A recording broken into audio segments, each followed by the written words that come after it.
everybody, welcome to Coma Club, and I am Nenzarwa Precious Jonah today with you.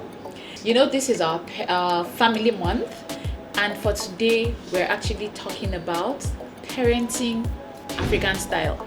Okay, so today we have Mrs. Vivian Okoye, who is a very amazing, renowned psychologist and child psychologist and a medical doctor, and she's here to share with us some amazing insights. I can't even wait for everything you have to say. I've been to your page, I've seen all the amazing things you've been sharing, which are actually a bit disruptive in the African setup. Yeah. You know, so let me not talk too much. I'm just going to allow you introduce yourself and tell us what you do. Okay. First of all, I'll say thank you for having me. It's really exciting. This is the first time I'm talking about parenting with the in the context of African parenting, right? Because there are a lot of misconceptions around African parenting. Yes. So I'm excited about this one. My name is Vivian Okoye. I'm an optometrist by training, a child psychologist by passion. Yeah. I'm a parent coach. So what I do is to help parents heal their own childhood traumas so that they can parent with calm to raise wholesome and confident trauma-free kids. Because I believe that a lot of us are traumatic. A lot of us are traumatized. A lot of us are carrying our traumas all around, and that affects all our relationship and how we show up to the world. So I'm the founder of Vivian Okoye Parenting Academy. I have a community on Facebook that supports parents, called the Conscious Parents Community on Facebook. I host an annual conference here in Abuja. It's called the Parent Summit Africa. We host every year. We gather parents under one roof to just have conversations around parents and how parenting influences our society and nation building. Yeah, so basically, that's one or two things to know about me. Okay, that's really cool. Thank you. I really love your mandate. It's very clear, it's precise, and I feel like it's so far-reaching, even though it sounds like, I'm just trying to heal parents so they can raise wholesome children, but that has a very far-reaching significance when it comes to healing the kind of problems we have, societal ills. A lot of them go back down to the fundamental part of the family, which is parents, children, relationship. So that's awesome. Okay, so let's get down to it real quick. In the African setup, right? How are you able to teach? We really cherish, as an African parent, one thing you want to do is to be able to transfer your cultural values, whatever it is that you've learned over time. How are you able to do that? And we all know that there is this thing around African parenting. You've seen the memes, you've seen the videos. African parents are not approachable. African parents are not people you can just communicate with. How are you able to, as an African mother, instill cultural values to your children easily, and not have them lock up from you? So that's that thing I said, that there are a lot of misconceptions around African parenting, right? Okay. So when we talk about African parents right now, we talk about them from the context of, they're not approachable. They are the parents that hit their children. They're the parents that, yes, that is what. I shared something on my story today where it says that the origin of spanking, prior to colonialism, there was nothing like spanking. So our forefathers weren't using spanking. Oh snap. I have to say snap at this point. Because everything we've been taught. Did you hear that? You heard it from the coach. What? Yeah. It's not African. Bro, what are you not talking about, man? To hit, yes. It's not. Yeah, it was actually the slave trade. That was how slaves were treated, right? That was the colonialism brought about hitting a child to make them behave, to make them obey, right? So a lot of people don't know this. So when we talk about discipline, like when I teach parents discipline, Yes. you're trying to say, okay, use positive discipline, try other alternative ways of discipline instead of hitting your child and shaming them and all of that. They say, no, that's not African. But really, if we want to go back into to the real what African, you know, how African parents instill values in their kids. You're talking about folk tales. You're talking about using storytelling as a way of teaching your child what should be done and consequences of their choices and their actions. That was what our forefathers did. Exactly. That was what they used. Storytelling. Storytelling. That's how you hear about, different folk tales and that all of teach all those values. Teach you values about probably stealing, lying, the consequences. Yes, you hear about the wise tortoise. Yes, wisdom and all wisdom of that. and all that. Yes. And you find out that when you use, so what the primary principle of African parenting using storytelling is to catch them young. So you find out that in those days, children were gathered, they were being indoctrinated using storytelling, using folk tales. So you catch them young, you're teaching them values, you're teaching them these are the things you should know, these are the consequences of, actions when you fail. True storytelling. Do you understand? Yeah, true storytelling. I repent. I'm a parent of 3 and I am a psychologist. I'm supposed to be a modern woman, but I still find myself spanking seriously. Yeah. I opened I was speaking on Clubhouse the other day and I brought this issue up. Yeah. And I was like, how can I raise kids without spanking them? Like, is it even possible? Yeah. And I realized, well enough that it's actually possible. It's very possible. It's very possible. It's very to do possible. That. I'm speaking from 4 years of practice, right? So it's very, very, very, very possible. And another thing that we can borrow from our parents in the African context is also the idea of community parenting, right? So I was really going to bring us to that point real quick. Yeah.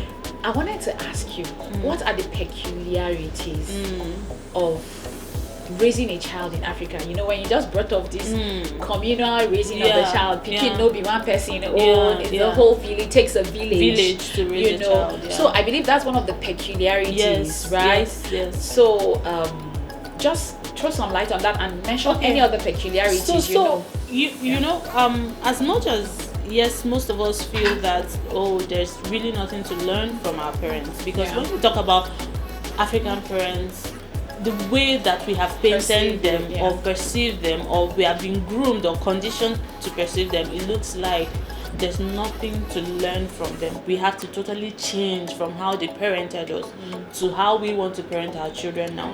As much as I agree that they made their own fair share of mistakes, right? Because I also give them, I'm also kind to them to say that they didn't know better.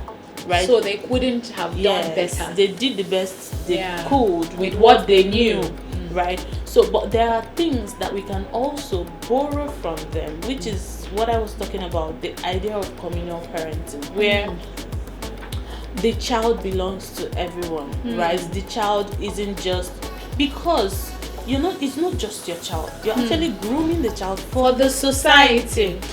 So sorry to interject right there. It's ironic how wisdom is wisdom and truth is truth. It transcends time. It will pass through the filter of change through the ages, through generations.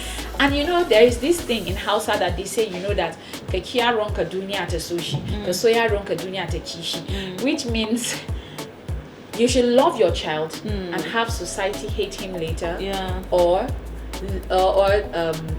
hate your child now, which is basically, it doesn't mean like to hate your child, but it means to correct him or to raise him right, which is painful to the child, hence the use of the word hatred, and let the community or the society love him tomorrow. So how that, I'm just impressed and excited about how that wisdom has transcended. It's still true today, that an old person would have said that some many centuries back or some years back, and it is still wisdom today. today that a renowned psychologist today should be saying it, and it is still relevant. So not everything about Africa, guys, is true or is bad. Yes. So that's just the same thing with culture, right? So culture or traditions are kind of like man-made, so there are things that made our forefathers say, let's adopt by these cultures, right? And maybe through time those things would evolve in a certain way, but as people, if you're looking in hindsight, you may not have to throw everything away. You can look at how is this affecting who we are today in the present time that we are in.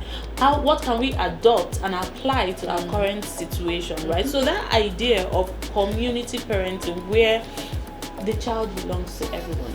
Right now in our current society, how we're functioning now, my neighbor can see my child outside doing something wrong, and they don't have, because of the way that we now live, they cannot correct them.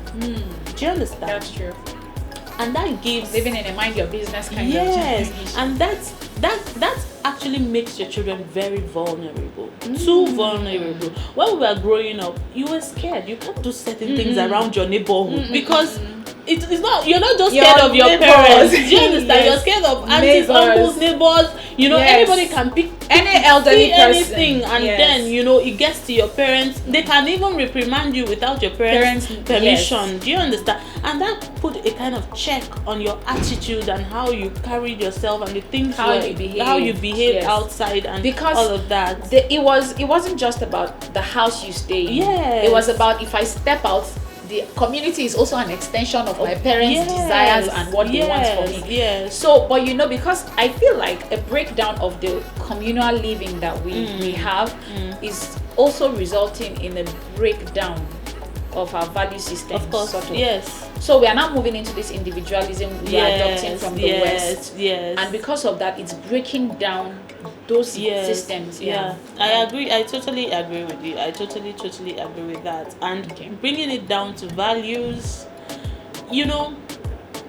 when we want to adopt the Western style, the West, of course, there are things we can adopt from them. Technology, thank God, thank God, thank goodness, and we really appreciate them for that. But we cannot take away from the richness of our culture, of our values around, communal living. As much as we want to be like the West, I believe that the West also wants to be like us, right? Where we look out for each other, especially in terms of family. Where your family is not just your nuclear family, your extended family. Do you understand? You're looking out for everybody. You love everybody. You want everybody to do well. Genuinely, all things being equal, right? You want everybody to do well, and you're carrying everybody, including the children around and all of that. So when it comes to African parenting and African culture, African lifestyle, in my opinion, what I would say is, when we are making our assertions and when we are making our decisions and when we are having conversations around these things, we should come not from a one-sided bias or angle, like Chimamanda would say, the danger of a single story. Do you understand? So we want to look at the whole thing holistically and embrace the things that serve us and embrace which brings me to our next question. Really, you've just really given us like almost like a bird's eye view of the situation. So real quick, I want you to tell us what you've already mentioned, one which we've talked about. Can you just say in conclusion now, what are the most important values in the African, in the African culture and community that you feel are very relevant to parenting even today that we shouldn't ditch? And then you've already talked about the whole community. Now let's talk about that which we should keep, the things that even our parents taught us back in those days, and even I want it to be like as simple and practical as possible, and then the things you think we should just ditch, like they are not relevant anymore. I believe that the African culture operates with order, right? There's that family order where growing up, your father was your father, right? There was an authority that a father had, Yeah. right?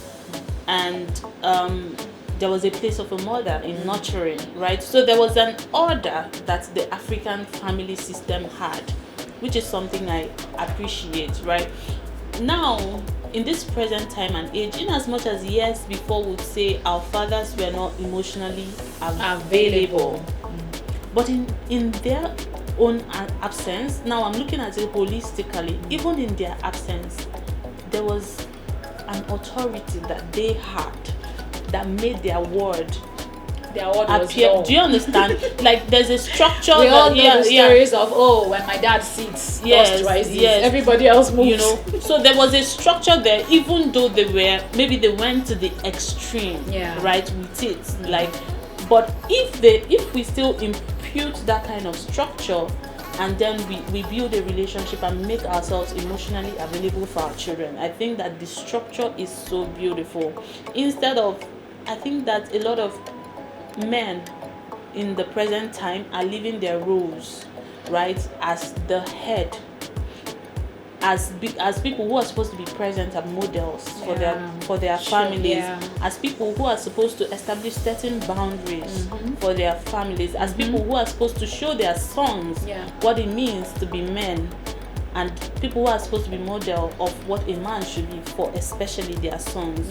So a lot of fathers, even though we might not notice it, it's looking like, fathers are more liberal and all of that, but they are gradually living that role of being a firm provider of boundaries for the family, right? That is something we want to also look at, right? That was something that was there, though yes, to the extreme.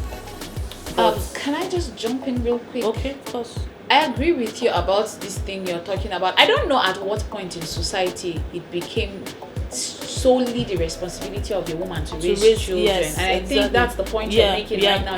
So guys, please step up. So everybody has a role to play, right? Yes, the society has evolved, right? Because then women were mostly nurturers. But I think that even with the evolution that we're experiencing in the society, this calls for more attention for both parties to play the role where there is one single person available for the child at the same time, mother or father, right? So I think that also the African parenting style provided firm boundaries for children.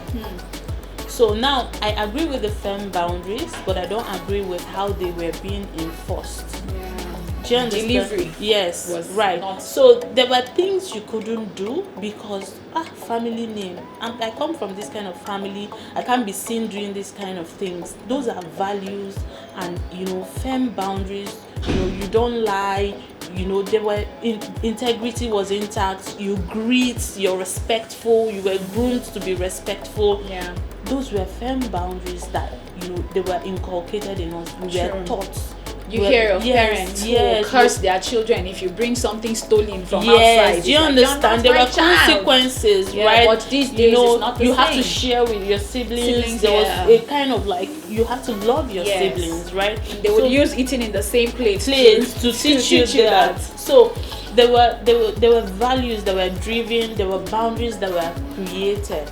But then I may not agree with the way that we are delivering, those values, right? So that's where I do not agree with. But then in the 21st century, we're now tending to that part of, because of we do not want to be like our parents, we're now leaving everything to children. There are no boundaries. Children can do anything, be anything, say anything, act any way, right? But children need boundaries. If they didn't need boundaries, God will send them into the world as independent beings. True. But God sent them to you because He needs you to provide the boundaries that they need until they are fully formed to make their own decisions and to know what they want in life, right? So yes, back in the days, that boundary was provided. I mean, there are a lot of things you could not do even when your parents were not there, right? Because these things were hammered, like you couldn't do these things, you cannot, these things are not allowed. So I just feel that that's something we should adopt in this time and age, right? But the delivery, we may not have to you don't have to hit your children to make them understand what you want them to do, right? So this is where we need to go back to the times of our forefathers, where they were using storytelling. Pre-colonial Yes, pre-colonial forefathers, where they were using storytelling. So teach virtue. Now we have books, right? You can even, if you're not into folk tales, if you're not a storyteller, if you're too busy to tell the stories, you can use books, you can buy books, you can buy, there are TV programs. So but you need to ascertain the values that you want to teach your children. Number one, what kind of child do you want to raise? At the end of the day, what kind of child do you want to send into the society, right? So what does it take for your child to be that kind of person? And then you start to teach your child, right? So that breaks down the kind of values that you want to teach your child. And then the next question you want to ask yourself, how do I teach these values, right? Based on the age of your child, you're now looking for ways to instill those values in your child. And it's a continuous journey. When it comes to parenting, it's a full-time job. It's a lifetime job. There's no magic wand. It's not, there's no fast track. So it's an everyday duty until you're done doing active parenting. Hopefully when your child is 18, at the age of accountability. I always tell parents that by the time your child is 18, if there's anything you haven't taught them, it's too late. It's too late. Yeah, really. Most really. likely now you have to appeal to their it's now begging. Course, it's now begging. So that's why it's important as early as possible to start. Sometimes it may look like you're wasting your time, but learning really happens. So there are things that you want to do now. You still remember, you still hear your parents' voices. You still think about what they will think about you, even though they don't have any say. It's not like they can make you not to do what you want to do, but that your voice sounding in your child's head is very, very important, because there are times when they will find themselves in crossroads. There are times when they want to go with their peers and with the other way, but let them hear your voice. It's very important. Most parents feel like, there's really no need. They will learn where they don't leave anything to chance. Don't leave it to chance. Kids. Just make sure that you do your best. And I'm sure that if you are doing your best, it will materialize. Thank you so much. So I'm really excited we had this talk today. We're really honored. Thank you so much for coming. I hope you picked up some tips. And please, no more spanking. African parents, please, we can do better. Aunties, uncles, helping to raise kids. Also, parents, I think, open the doors so that the people can be able, to open the doors to trusted, that's a please, key word. Trusted, very important, so that, because the job of raising children is really not one person's own. As much as we feel, yes, I can do it as a parent, your children will go out there into the society. So thank you so much for coming, and stay tuned. Please like, comment, share, subscribe to our channel, and stay tuned because more of this is going to be coming. Bye.